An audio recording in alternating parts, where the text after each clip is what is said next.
आज हम स्टार्ट कर रहे हैं chapter 4 from NCERT that is animal kingdom. हमने ऑलरेडी 3 चैप्टर फिनिश कर दिए। अगर आपने वो नहीं देखे तो फर्स्ट आप वो देख लेना। When you look around, you will observe different animals with different structure and forms. Of course, आप आजू बाजू देखोगे तो आपको डिफरेंट टाइप के एनिमल्स मिलेंगे। उनके स्ट्रक्चर भी आपको अलग अलग, आपको एक जैसे तो नहीं, जैसे कैट और डॉग में कितना डिफरेंस है।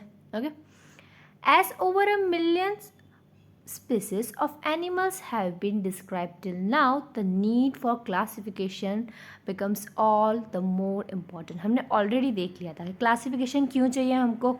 Of course millions of species है तो हम इतना तो स्टडी नहीं कर पाएंगे, इतना याद नहीं रख पाएंगे, इतना डिफ्रेंशिएट नहीं कर, तो हमारी अंडरस्टैंडिंग के लिए हमने क्या किया था, क्लासिफिकेशन किया था। जैसे ही न्यू स्पीसीज आती जाएंगी वैसे ही उनके अकॉर्डिंग वो उस क्लास में जाती जाएंगी। ठीक है। The classification also helps in assigning a systemic position to newly described species. Clear? अब हम देखेंगे the basis of classification. ये classification किस basis पे हुआ है? Okay? In spite of difference in structure and form of different animals, there are fundamental features common to all various individual in relation to the arrangement of cells. अब of course हम देखते हैं कि structure और form different animal का different होता है, but अगर वो एनिमल किंगडम में है तो उनमें कुछ तो सिमिलैरिटीज़ होंगी, कुछ रिलेशंस होंगे। ओके, तो अब हम क्या देखेंगे, तो पहले तो देखेंगे कि अरेंजमेंट ऑफ सेल्स कैसा है, वो एनिमल में सेल्स कैसे अरेंज किए गए हैं हम वो देखेंगे। फिर देखेंगे उनकी बॉडी सिमेट्री क्या है। बॉडी सिमेट्री का मतलब क्या होता है, यानी सिमेट्रिकल और एसिमेट्रिक। जैसे हमने किसी ऑर्गेनिज्म को बीच में से काटा, अगर वो 2 इक्वल हाफ में डिवाइड हो रहा है तो हम उसको बोलेंगे सिमेट्रिकल, नहीं हो रहा तो उसको बोलेंगे एसिमेट्रिकल। सब कुछ ये सब हम डिटेल में चैप्टर में देखने वाले। ओके, नेचर ऑफ सीलम मतलब क्या होता है, कोई कॉइलम बोलता है, कोई सीलम बोलता है, डिफरेंट प्रोनाउंसिएशन है इसके। ओके, सो इसका मतलब क्या होता है, बॉडी कैविटी। इसका मतलब क्या है, simple cavity. Clear? Patterns of digestive, अब हम देखेंगे digestive system complete digestive system है कि इनकम्प्लीट है। सर्कुलेटरी में भी देखेंगे हम, ओपन है कि क्लोज है, ये सब हमको ये चैप्टर पे देखना है।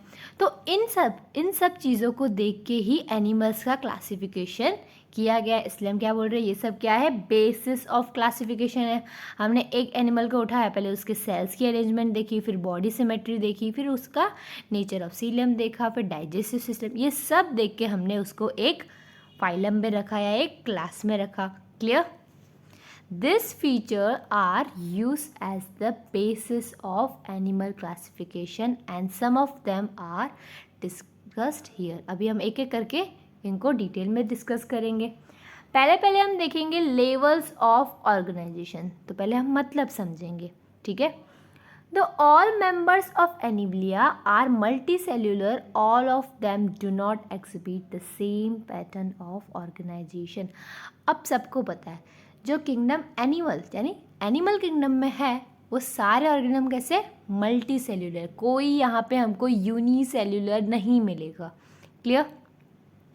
अब for example in sponges the cells are arrange as loose cell aggregate. अब हम स्पॉन्ज का एग्जाम्पल ले रहे हैं, उसमें क्या होता है, सेल क्या होता है, सिर्फ ऐसे एक दूसरे के साथ ऐसे एग्रीगेशन बना देते, सेल्स मिला के टिश्यू नहीं बनाते, सिर्फ क्या बनाते हैं, सेल्स का ही एग्रीगेट, वहाँ पे टिश्यू नहीं बनता, सिर्फ सेल्स ही प्रेजेंट है। तो उस टाइप के ऑर्गेनाइजेशन को हम क्या बोलेंगे, cellular level of organisation. Clear? Some division of labour occur among the cells. अब इसमें क्या होता है, कुछ सेल डाइजेशन का काम कर रहे हैं, कुछ सेल सर्कुलेशन का, ऐसे डिवाइड हो जाते हैं। क्लियर? अपना लेबर यानी अपनी एक्टिविटीज़ डिवाइड कर लेते हैं। Okay, in coelentrates the arrangement of cell is more complex, hence here the cells performing the same function are arranged into the tissues. Clear? इसमें क्या होता है, अब हमने क्या देखा, ऊपर स्पॉन्जेस में सेल्स है, सिर्फ सेल्स है। अब यहाँ पे दूसरा एग्जाम्पल किसका है, कोलेंट्रेट्स का, उसमें क्या होता है, सेल्स मिला के मोर कॉम्प्लेक्स स्ट्रक्चर बनाते हैं उसको हम क्या बोलते हैं, टिश्यूज। हमने फर्स्ट चैप्टर में क्लियर समझा है कि सेल्स मिला के क्या बनाते हैं, टिश्यूज। क्लियर, तो हम इसको क्या बोलेंगे, tissue level of organisation. Example याद हो गया सबको, coelenterates. Okay, a still higher level of organisation, अब इससे भी हायर लेवल, ठीक है, हम इससे भी हायर आते हैं। टिश्यू मिला के क्या बनाते हैं, ऑर्गन, सबको पता है। Okay, organ level is exhibited by members of platyhelminth. तो आपको एग्जांपल्स भी याद रखने हैं। फर्स्ट आपको स्पॉन्जेस याद रखने हैं, किसमें, सेलुलर लेवल में। सेकंड में क्या था, टिश्यू लेवल। टिश्यू लेवल किस में देखने मिलता है, कोवेलेंट रेट। क्लियर, अब थर्ड आया ऑर्गन लेवल, क्या एग्जाम्पल है, platyhelminthes and other higher phyla. Platyhelminth के बाद जो दूसरे फाइला आएंगे। Clear, where tissues are group together to form organs, इसमें क्या होता है, टिश्यू मिला के क्या बनाते हैं, organs. Clear, each specialise for a particular function. Okay, हर ऑर्गन का अपना पर्टिकुलर फंक्शन होगा, जैसे हार्ट है तो सर्कुलेशन का, ऐसे पूरा पर्टिकुलर उनका फंक्शन होगा। Clear, in animals like annelid, arthropod, mollusc, echinoderms and chordata, organs have associated to form the functional system। इसमें हम भी आ गए, ठीक है, ह्यूमन बींग्स पे आ गए। ऑर्गन के बाद क्या बनेगा, ऑर्गन सिस्टम, यानी पहले सिर्फ एक एक ऑर्गन था। जैसे हमारे में हम बोलते हैं रेस्पिरेटरी सिस्टम है, एक्सक्रीटरी सिस्टम है, सर्कुलेटरी सिस्टम है, तो वो सब क्या है, सिस्टम है। ऑर्गन्स ने मिला के क्या बनाया, सिस्टम। ओके, एक ऑर्गन सिस्टम के आगे काफ़ी सारे ऑर्गन्स आते हैं। जैसे हमने फॉर एग्जांपल हम बात करते हैं एक्सक्रीटरी। ओके, उसमें क्या क्या आएगा, हमने देखेंगे किडनी देखेंगे, ब्लैडर देखेंगे, ओके, यूरेथ्रा देखेंगे, यूरेटर देखेंगे, तो वो सब पूरा क्या है, ऑर्गन सिस्टम है। Clear, each system concert with a specific physiological function. Of course एक सिस्टम का एक स्पेसिफिक फंक्शन होगा। ओके, फिजियोलॉजिकल फंक्शन यानी क्या होता है, जो हमारे बॉडी में नॉर्मल फंक्शन होता है। क्लियर, जैसे एक्सक्रीटरी सिस्टम का क्या काम होगा, एक्सक्रीशन करने का काम होगा। क्लियर, रेस्पिरेटरी सिस्टम का क्या होगा, breathing. Clear, this pattern is called as organ system. तो क्या क्या देखा हमने, लेवल ऑफ ऑर्गेनाइजेशन में हमने क्या क्या देखा, पहले हमने सेल्यूलर लेवल देखा, फिर टिश्यू लेवल देखा। क्लियर, टिश्यू लेवल देखा, उसके बाद क्या देखा हमने, ऑर्गन लेवल, उसके बाद हमने देखा ऑर्गन सिस्टम। क्लियर इतना सबको। Organ system in different groups of animal exhibit various pattern of complexity. Of course, अभी हम देखेंगे कि इस organ system में क्या complexity है. Okay? For example, the digestive system in platyhelminth has only a single opening to the outside of the body that serve as both mouth and anus. अब mouth क्या होता है, हमने सबको पता है, हमने लोअर क्लास में पढ़ रखा है। माउथ जहाँ से हम फूड लेते हैं, एनस यानी जहाँ से हम फूड को एक्सक्रीट करते हैं, डाइजेशन के बाद एक्सक्रीट करते हैं, दो ओपनिंग होती है। ओके, उसको हम बोलेंगे कंप्लीट डाइजेस्टिव सिस्टम। जिसके पास माउथ भी है और एनस भी है उसको हम बोलेंगे कंप्लीट डाइजेस्टिव सिस्टम। और जिसके पास ओनली एक ओपनिंग है, एक ओपनिंग में से ही दोनों काम हो रहे हैं। ओके, फूड लेने का भी और बाहर जाने का भी, तो एज अ माउथ भी काम कर रहा है वो, एज अ एनस भी काम कर रहा है, तो उसको हम क्या बोलेंगे, इनकम्प्लीट डाइजेस्टिव सिस्टम। ओके, जिसके पास दोनों ओपनिंग्स है उसको हम बोलेंगे complete digestive system. Clear, a complete digestive system has two openings, clear, mouth and anus. Similarly the circulatory system में बी ऑफ टू टाइम। यहाँ पे डाइजेस्टिव सिस्टम की बात हो गई। अब हम बात करते हैं सर्कुलेटरी सिस्टम की। वो भी कैसे हो सकते हैं, दो टाइप के हो सकते हैं। अब हम देखेंगे कौन से। सो फर्स्ट है open type, in which the blood is pumped out of heart and the cells and the tissues are directly bathed in it. अब क्या, इसका मतलब क्या हुआ, जैसे यहाँ पे हार्ट है, आप समझ लो यहाँ पे हार्ट है, और हार्ट में से जैसे ही ब्लड निकलता है डायरेक्ट कहाँ पहुँच रहा है, सेल्स के पास और टिश्यू के पास। वहाँ पे कोई भी वेसल्स नहीं है। क्लियर, वो डायरेक्ट हार्ट ब्लड किसके कांटेक्ट में आ जा रहा है, सेल्स और टिश्यू।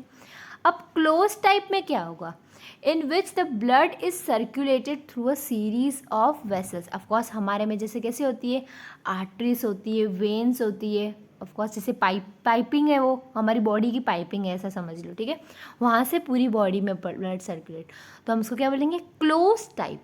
क्लियर। और ओपन टाइप किसको बोलेंगे, जिसमें सारी ये वेसल्स नहीं होगी, हार्ट से डायरेक्ट सेल्स और टिश्यू को ब्लड पहुंच जाएगा। क्लियर क्लियर आपको ओपन टाइप और क्लोज टाइप। डाइजेस्टिव सिस्टम में क्या था, complete digestive system and incomplete. Clear इतना सबको।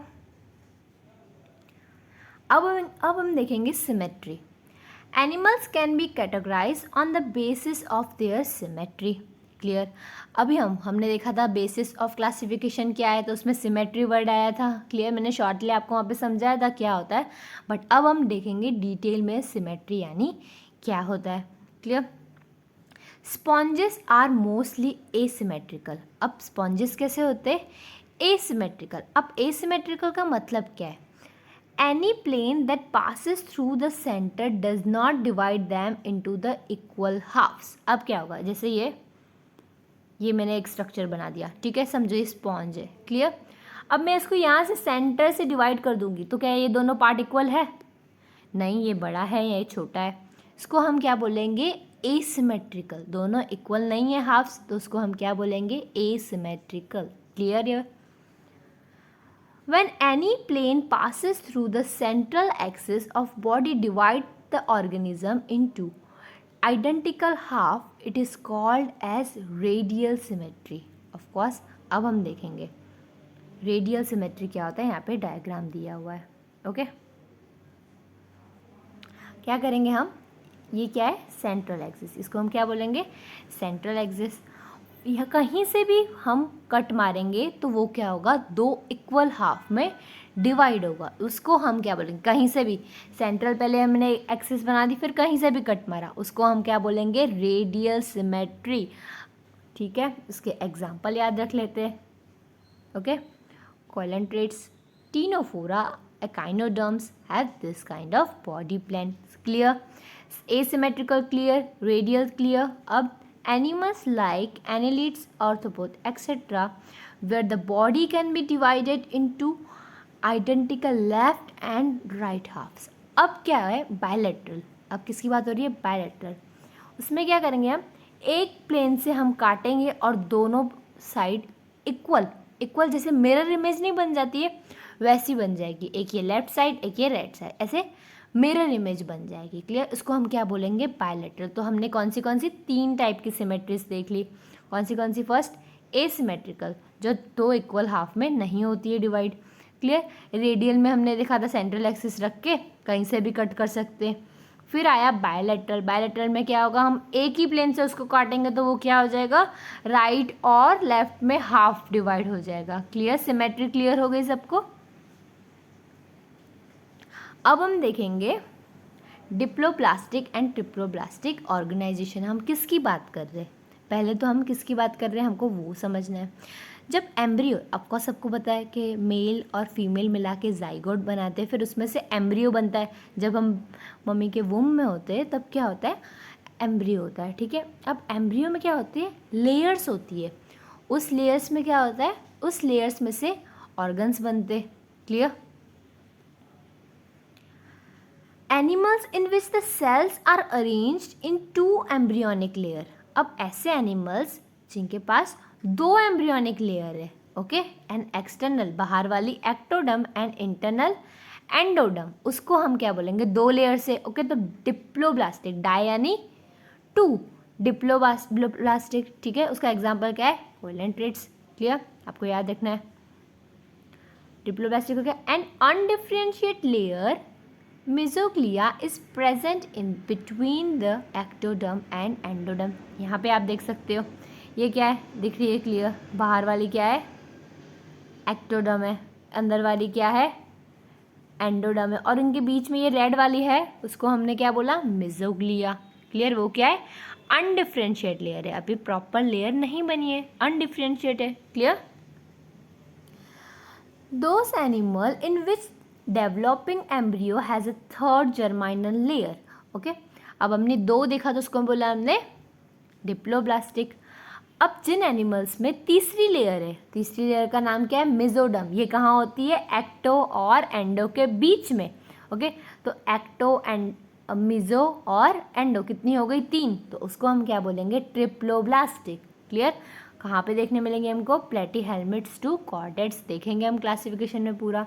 ये एक बार आप डायग्राम में भी देख सकते हो। ये देखो बाहर वाली क्या थी? एक्टोडर्म। इनर क्या होगी सबसे?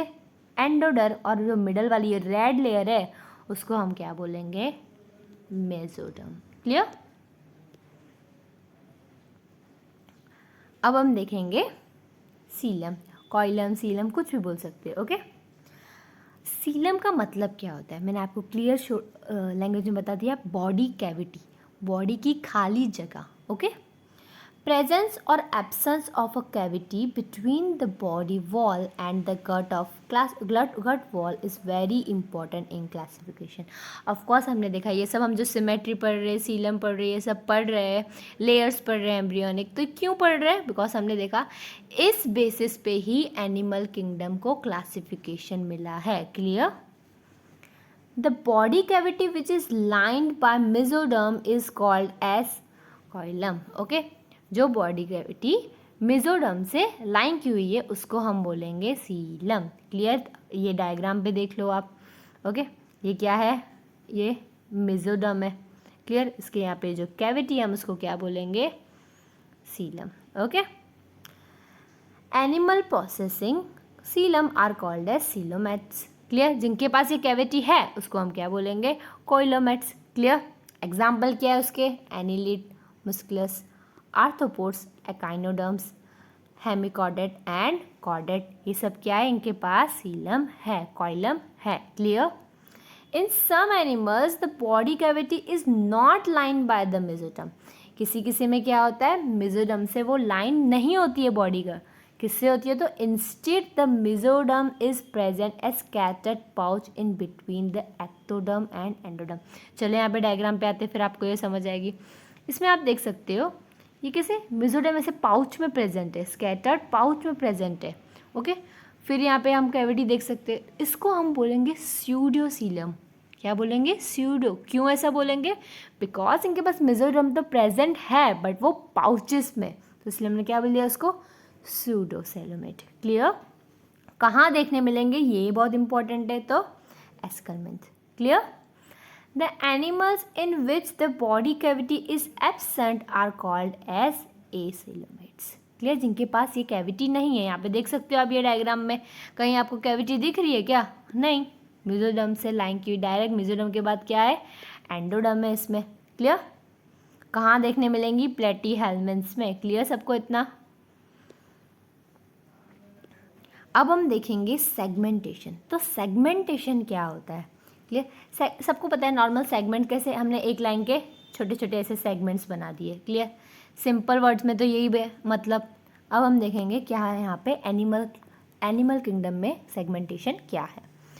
इन some animals the body is externally and internally divided into segments with a series repetition of at least some organs. Clear?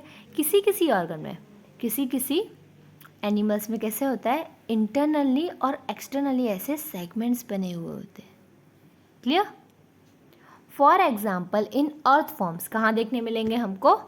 Earth form the body show this pattern called as metameric segmentation. अगर आपने अर्थ form का structure देखा होगा तो उसमें हमको clear हमको segmentation देखने मिल सकती है। क्लियर? उसको हम क्या बोलेंगे? मेटामेरिज्म। क्लियर? अब आता है लास्ट, ये क्या हुआ? बेसिस ऑफ क्लासिफिकेशन में अब आएगा लास्ट। फिर हम देखेंगे क्लासिफिकेशन ऑफ एनिमल कैसे हुआ। अभी तक हमने क्या पढ़ा था? बेसिस। क्लियर? अब हम देखेंगे पहले नोटोकॉर्ड। ठीक है, लास्ट है ये। Notochord is मेसोडर्मली derived rod like structure. कैसा होता है? नोटोकॉर्ड कैसे होती है? ऐसे रॉड लाइक होती है। मेसोडर्मल यानी कि अभी हमने देखा था एम्ब्रियोनिक लेयर में 3 लेयर होती है, तो नोटोकॉर्ड कहाँ से डिराइव्ड होती है? तो मेसोडर्म से। Clear? Form on dorsal side, कहाँ पे होती है? पीछे की साइड, यानी डोर्सल यानी पीछे की साइड। क्लियर?